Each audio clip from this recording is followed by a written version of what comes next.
In this video, I will show you how to adjust timing and transitions in Gling AI. If this guide helps, please consider liking and subscribing so others can see it too. What's up guys, my name is Kyle from GuideWise. Open your processed video in the Gling timeline. Click on any cut to adjust its timing. You can then move to the right or left to tighten or widen your trim.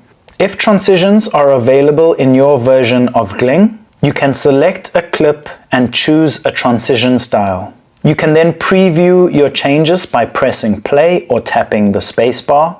You can keep adjusting until the pacing feels right and you are happy with your trims, transitions, and edits. Once you have completed that, you can then go and export your video in the top right corner. If this video helped, don't forget to like and subscribe.